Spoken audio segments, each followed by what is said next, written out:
A algunas personas les causa gracia, pero bueno, la carne de burro está requerida en la China, ¿no? Y es uno de los productos que también estarían exportándose. Desde acá, crianza de burros para exportar su carne a China. Sí. Correcto. Sí, así como lo escuchaste, nuestro querido país, productor de pisco y creador del ceviche más picante, tiene una nueva meta: convertirse en el mayor exportador de carne de burro del mundo. El cielo es el límite. Ya quisiera desaparecerme un solo minuto y no hacer mi trabajo de presidenta. Adelantaron la Navidad, primero el emprendimiento de los burros y ahora la tía Carejeve lanzando al universo una declaración que ilusiona a todo el pueblo. Bueno, te vamos a contar todititos los detalles y el paso a paso para formar una genkidama para que se vaya la tía Veneno, pero antes de ir con toda la chisma a colores... Y recuerda Este microprograma, el sobrino más idiota de Sálvese quien pueda, llega hoy martes. No te embarques ni te embarres. Martes 9 de julio de 1224, gracias a nuestro siempre fiel Team Salvados, la comunidad premium de Sálvese quien pueda. Únete tú también, ya lo sabes, solo desde 5 soles al mes. No seas amarrete, pingüino, y sobre todo, apoyen Chorri, sigan yapeando y plineando y dejando todititito su cariño internacional en PayPal, porque ya sabes que queremos seguir con vida y su apoyo es lo único que nos ayuda a mantener a flote este mamarracho de programa. Apoyen, miserables. Síganos en TikTok, donde somos más impopulares que Dina Boluarte en cualquier rincón del planeta, y recuerden darle like al programa de hoy para que YouTube recomiende el video a más personas. No se olviden, chiques. ¡Ya lanza, pelao! Que para luego es tarde. Si no hay nada bueno que decir, mejor quedarse callado, o por lo menos no mentir, como lo hizo ayer siguiendo su insana costumbre Dina Boluarte, quien luego de 94 días respondió preguntas de la prensa, aunque en estricto debemos decir que no respondió la mayoría de ellas. Durante casi una hora, exactamente 55 minutos, Boluarte y sus ministros hablaron de su viaje a la China y las maravillas del presidente más comunista del mundo. Casi una hora para hablar de un viaje que no fue a la luna, donde siempre termina extraviado este gobierno. Ya quisiera desaparecerme un solo minuto y no hacer mi trabajo de presidenta. Bueno, si tanto le importa el país, póngale un poco más de ganas, señora, y desaparezca de la presidencia. Su confesión de que ya quisiera desaparecer un minuto demuestra que no le está poniendo todo el punche necesario. Por eso sigue ahí en Palacio. Vamos, no sea malita, levántese un rato del sofá, donde pasa sus mejores momentos soñando que vive una aventura romántica en Estambul, y que no sea un minuto, sino para siempre, su alejamiento del gobierno. Le preguntaron por el tiempo, unos 15 días, que dejó, al parecer abandonó el cargo para recuperarse de la cirugía plástica a la que se sometió para ocultar algunas imperfecciones de su cara de palo. No respondió sobre la cirugía y el posible abandono del puesto. Bueno, era lo que se esperaba de la improvisada Boluarte. Pero la señora demostró que no tiene fondo. No se le ocurrió decir una sola palabra sobre la tragedia de los más de 500 menores de edad víctimas de abuso sexual sistemático en la provincia de Condorcanqui, en Amazonas. Consultarle acerca de una de ellas que ha quedado durante este tiempo, que son las cirugías a las cuales usted se habría sometido y que la habrían llevado a que se ausentara por unos días del ejercicio de presidenta. ¿Quién quedó al mando? Si se sometió o no. Y por otro lado, presidente, un punto importante, usted se ha denominado hasta el momento la madre de todos los peruanos. Y una madre cobija, una madre defiende. Y usted ha sido una madre que en el caso de las violaciones a más de 500 menores a Huajún no ha tomado acciones importantes, siquiera al menos viajar y tomar desde cerca cada uno de los testimonios o la realidad que están viviendo actualmente en una zona tan importante de nuestro país que parece haber pasado por alto para el gobierno. Gracias. Gracias por la pregunta. Ya quisiera desaparecerme un solo minuto y no hacer mi trabajo de presidenta. Para la respuesta de Aguajún y las 500 denuncias presentadas, acá está nuestro ministro de Educación. Ministro, por favor, ahí tiene el micrófono a su lado. Gracias.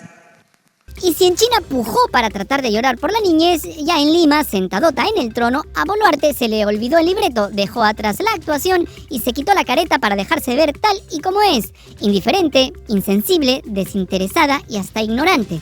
Parece que sus lágrimas las tiene reservadas para la televisión más comunista. En lugar de enviar un mensaje por lo menos de apoyo a las niñas y niños, le pasó el micrófono a su ministro más torpe y chupamedias, ese mismo que dijo que los abusos a menores eran parte de las prácticas culturales del pueblo aguajún. ¿Y qué dijo el ministro? Pues como diría Alaska, ¿a quién le importa? Sobre los delitos que habría confesado al recibir los Rolex y las joyas de lujo que le dio Wilfredo Oscorima y que la fiscalía estima en un precio de casi $500,000, esto fue lo que dijo o lo que no dijo. ¿Cuántos préstamos de joyas, relojes o pulseras le hizo puntualmente el gobernador de Ayacucho, Wilfredo Oscorima? ¿Insiste usted, Presidenta, en que se trató de préstamos y no de dádivas, como señala el Ministerio Público? ¿Y sigue confiando usted lo ha dicho, Wilfredo Oscorima, su Waiki, como una persona de la que fiar, porque él es una autoridad que fue condenada por corrupción, quien, según la Fiscalía, ha ocultado documentos cuando se allanó el gobierno regional de Ayacucho? Le pido, por favor, que responda las 3 preguntas porque no nos están dando lugar a preguntas. Gracias por la pregunta. Hoy estuvo aquí el gobernador de Ayacucho. Desde acá mi saludo a mi amigo, a mi Waiki, el gobernador de Ayacucho. Respecto de su pregunta, de las joyas, de los aretes, de todo eso, está en la Fiscalía. Y nosotros estamos colaborando muy abiertamente con el Ministerio Público, asistiendo a cada una de las diligencias y estaremos asistiendo a las tantas que me cite la Fiscalía, no solamente por el tema denominado Rolex, sino por las otras tantas carpetas que me abre el Ministerio Público por cada noticia crímenes que sale en los noticieros de alguna prensa. Gracias por la pregunta. ¿Cuántas joyas fueron, Presidenta? Esa fue mi pregunta puntual. Le voy a, así como usted me dice, por favor, respóndame las 3, yo le voy a decir, por favor, está en la Fiscalía. Esperemos el desenvolvimiento de la investigación. Gracias por la pregunta. Boluarte no solo se da tiempo para burlarse de todos mandándole saludos a su Waiki/cómplice, el lecherazo Wilfredo Oscorima, sino que le faltó poco para levantar los hombros y decir que le suda el tema y la denuncia que pesa sobre ella por cohecho, o sea, por coimera. Dice que seguirá yendo a la Fiscalía, pero lo hará para seguir muda y no responder las preguntas del fiscal de la Nación. Le preguntaron por el lugar que se merece en las encuestas y que la ponen en el subsuelo de la impopularidad y dijo que lo que está abajo es la inflación, como si aquello fuese un triunfo de su gobierno. Si la inflación ha bajado es gracias al Banco Central de Reserva, no al zorro flaco nombrado ministro de Economía. 2 temas de importancia nacional a nivel político. La ley aprobada por el Congreso que beneficia a las organizaciones criminales y que ordena que los allanamientos se realicen con la presencia del acusado y su abogado. Aquí cabe recordar que Dina rima con mentira y Boluarte con huevearte. ¿Qué va a hacer el gobierno? ¿Qué raya marcará con este tema de crimen organizado? Gracias. Muchas gracias. En términos generales, vamos a esperar que oficialmente el Congreso remita al Ejecutivo esta norma de la que usted indica y en cuanto tengamos, los sectores estarán opinando y creo que no es conveniente adelantar opinión de algo que todavía no tenemos entre manos. Gracias por la pregunta. Es la salida más fácil decir que se pronunciarán cuando llegue la autógrafa al Ejecutivo, pero alguna opinión debe tener tratándose de algo tan grave, ¿verdad? Todos los organismos relacionados con la justicia en el país han advertido que sería muy peligroso que ese mamarracho entre en vigencia. Pero no, ella está esperando el momento para agachar la cabeza ante sus jefes del Congreso otra vez. Pero Dina estaba recién en el calentamiento, faltaba mucho más. Por ejemplo, le preguntaron por el proyecto de ley de amnistía aprobado por el Congreso y que ordena la prescripción de los crímenes de lesa humanidad cometidos antes del 2002. Boluarte repitió su libreto. Se aprobó la ley que limita los alcances de los delitos de lesa humanidad. Según la Fiscalía, se afectarían unos 600 casos. Y tengo entendido que hace poco usted acaba de firmar un documento junto con el presidente del Congreso respondiéndole a la Corte. Quería saber si esto de alguna manera afecta o estaríamos en rebeldía con lo que está diciendo la Corte Interamericana. Y si me permite, usted hace algunos días acaba de decir de que los periodistas estamos propalando noticias tendenciosas. ¿A qué se refiere específicamente? Gracias. Muchas gracias. Respecto del proyecto de ley de lesa humanidad, igual, todavía no ha llegado al Ejecutivo, así que esperemos en el plazo correspondiente que llegue, los sectores lo revisarán y nosotros estaremos atendiendo en esa mirada. Alguna prensa, no toda, a veces repiten noticias que no ayudan en positivo. Pero Dina mintió con eso de que se pronunciaría cuando llegue la autógrafa de la ley de amnistía. El papelito había llegado ayer a la 1 de la tarde, 4 horas antes de la conferencia, tal como lo dio a conocer el periodista Diego Casimiro de Infobae. Boluarte miente al decir que aún no llega para no chocar con el Congreso. Tiene plazo para observarla o no hacer nada como ha pasado antes hasta el 1 de septiembre, se lee en el tuit. Pero Boluarte no solo mintió, sino que también omitió decir que 3 días antes ella firmó una carta conjunta con el presidente del Congreso, el impresentable Alejandro Soto, enviada a la Corte Interamericana de Derechos Humanos, que le pidió pidió al Estado peruano abstenerse de aprobar la vergonzosa ley de amnistía. La carta, que es una aberración contra la sensatez y los principios jurídicos básicos, demuestra que el gobierno de mentira de Boluarte ya fijó una posición y no se atreverá a observar la ley impulsada y aprobada por sus jefes del Congreso. De esa carta hablaremos más adelante. ¿Recuerdas que Dina Boluarte no respondió la primera pregunta sobre la cirugía plástica a la que se sometió y que la obligó a dejar el cargo por 15 días? Bueno, llegó otra periodista para pedirle que responda porque estaba haciendo roche por no responder la pregunta. En el Congreso de la República se está preparando mociones de censura en contra de los ministros de Educación y de la Mujer. ¿Cuál es su opinión al respecto? Y también quería pedirle si es que podía responder la pregunta que quedó pendiente de una de mis colegas, ¿no? ¿Quién se hizo cargo del país mientras usted se había retirado a hacer estas cirugías? Si es que fuera posible. Muchas gracias y disculpen la sonrisa porque estamos hablando de cosas tan importantes como traer tecnología de China al Perú. Y esas preguntas, pues a esas preguntas tendenciosas es a las que yo me refiero, que no ayudan y no generan interés en la población. Tendenciosa, preguntas que no ayudan y no generan interés en la población. La señora Boluarte solo quiere que los periodistas le hagan preguntas como si trabajaran todos en lo que antes se llamaba TV Perú, hoy Dina TV. Pues fíjate que no. Es una pregunta de interés público. Estamos hablando de un posible delito. Lo único claro es que por segunda vez Boluarte evadió la pregunta y no dio ninguna respuesta. Parece que Dina por fin se ha dado cuenta que es mejor quedarse callada y no seguir mintiendo como siempre lo ha hecho. Creemos que no hay cirujano en el mundo capaz de tapar tantas imperfecciones y mentiras. Antes de seguir con el programa, tenemos algo importante que decirles. Sabemos que valoran nuestra manera directa y sin filtros de informar. Cada noticia, cada crítica y hasta las risas que compartimos es gracias a ustedes. Pero no podemos hacerlo solos. Tu apoyo es importante para seguir sobreviviendo. Necesitamos de ti para continuar llevando información a nuestro estilo, pero verás, puedes ayudarnos a través de Yape, Plin y PayPal. Recuerda que también puedes convertirte en Patreon de Sálvese Quien Pueda. Tienes también la opción de suscribirte y hacerte miembro premium para formar parte del Team Salvados desde 5 soles al mes y recibir contenido exclusivo y ser el primero en enterarte de nuestras novedades. Gracias por mantener viva nuestra voz. Como ya viste, Dina Boluarte volvió a mentir en televisión nacional, sobre todo en el tema de la ley de amnistía que ordena la prescripción de los delitos de lesa humanidad cometidos antes del año 2002 y que fue aprobada por 15 pelagatos del Congreso. Ese proyecto se aprobó pese a que la Corte Interamericana de Derechos Humanos le ordenó al Estado peruano a abstenerse de su aprobación.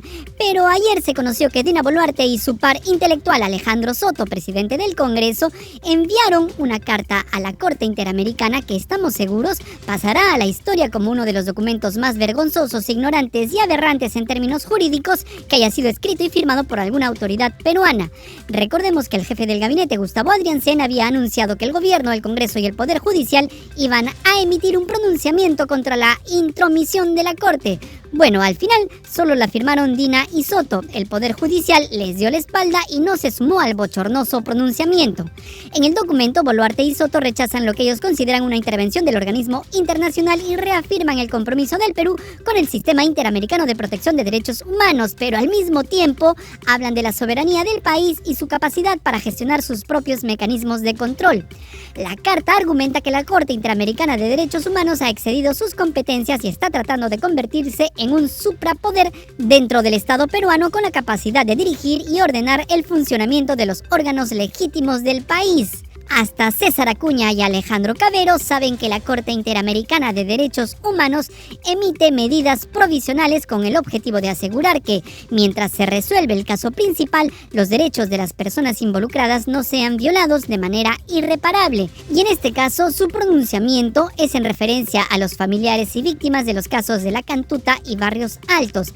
Estas medidas provisionales son vinculantes y los estados, como el peruano, que forman parte del sistema Interamericano de Derechos Humanos, están obligados a cumplirlas para evitar consecuencias legales y diplomáticas en el ámbito internacional.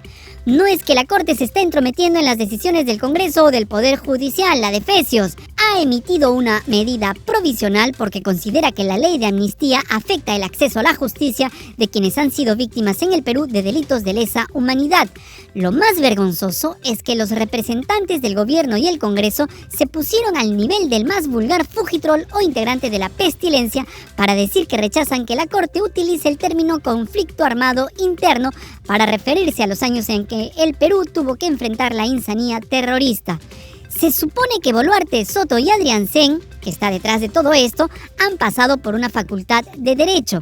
Conflicto armado interno es una categoría jurídica establecida por el derecho internacional humanitario para clasificar un conflicto de esta naturaleza. No niega las atrocidades cometidas por los terroristas de Sendero Luminoso y el MRTA, pero también permite reconocer, identificar, juzgar y condenar a los agentes del Estado que también cometieron crímenes de lesa humanidad. Nadie está negando que existió el terrorismo.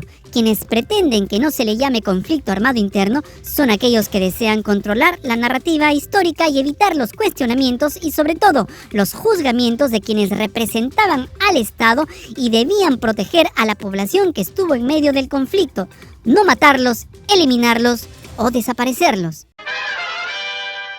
Y los 7 integrantes de la Junta Nacional de Justicia evaluarán este jueves 11 de julio si reconsideran la decisión tomada en mayo de no ratificar a Piero Corvetto como jefe de la Oficina Nacional de Procesos Electorales, la OMPE. Haciendo uso de su derecho, Corvetto interpuso un recurso contra la resolución que determinó su salida del cargo. La Junta también revisará la ratificación de Carmen Velarde Coeclin, jefa del Registro Nacional de Identificación y Estado Civil, el RENIEC. Cada vez que alguien dice la RENIEC se muere un unicornio.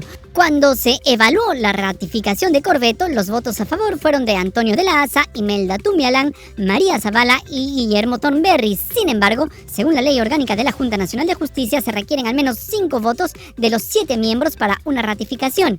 En ese caso, bastaba con un voto en contra para que no fuese reelegido, lo que finalmente sucedió gracias al voto de Marco Tulio Falconi. Recordemos que esta votación se produjo cuando Inés Tello y Aldo Vázquez habían sido destituidos por el Congreso y el TC ratificó esa decisión a todas luces irregular. Pero claro, como el Congreso y el Tribunal Constitucional juegan en pared, el TC ha programado para mañana miércoles la audiencia por la demanda competencial interpuesta por el Congreso contra el Poder Judicial que ordenó reponer a Tello y Vázquez. En la audiencia de mañana se tiene previsto que las partes expongan sus argumentos, por lo que se supone que el TC no tomará una decisión el mismo día. Sin embargo, nos sorprendería que lo hagan porque el mamarracho de Congreso quiere actuar rápido para evitar que la Junta ratifique a Piero Corvetto como jefe de la OMPE. ¡Adefesios! Y nuestro bonus track llega hoy gracias a la ministra de Comercio Exterior y Turismo, Elizabeth Galdo, la autodenominada madrina del Cusco, quien ayer en Canal N anunció que el Perú se está preparando para convertirse en el principal exportador de carne de burro a China. Sí, eso dijo. Al firmarse también acuerdos fitosanitarios, se han establecido algunas reglas adicionales para clarificar y que productos que antes no estaban ingresando puedan hacerlo a China. ¿Cómo cuáles, por ejemplo? Por ejemplo, vinculados a algunos vegetales y vinculados, pues, algunas personas les causa gracia, pero bueno, la carne de burro está requerida en la China, ¿no? Y es uno de los productos que también estarían exportándose. Desde acá, crianza de burros para exportar su carne a China. Sí. Sí. Correcto. Es algo que demanda, ¿no? Nosotros tenemos que producir lo que el país demanda y donde hayan posibilidades, ¿no? No hay duda que el emprendimiento peruano no tiene límites. Eso sí, en nuestra humilde opinión, hay que reglamentar muy bien el negocio de la exportación de burros para evitar que aparezca un mercado negro de tráfico de congresistas y ministros de Estado. ¡Listo! ¡Nos vamos! Si te gusta la carne carne de burro. No mentiras, si te gustó este mamarracho de programa, que ya lo sabes, sobrevive gracias a tu rica mermelada, dale like, comparte el video miserable, suscríbete al canal, tócanos la campanita para hacer compinches y sobre todo, sigue yapeando y plineando, que es lo único, ya lo sabes, es lo único que nos mantiene con vida. No te olvides de seguirnos en Instagram y sobre todo en TikTok, donde necesitamos llegar a los 10,000 suscriptores para incluirlo en el CV. ¡Ya, pelao! Llévate esta basura de programa, que vamos tarde.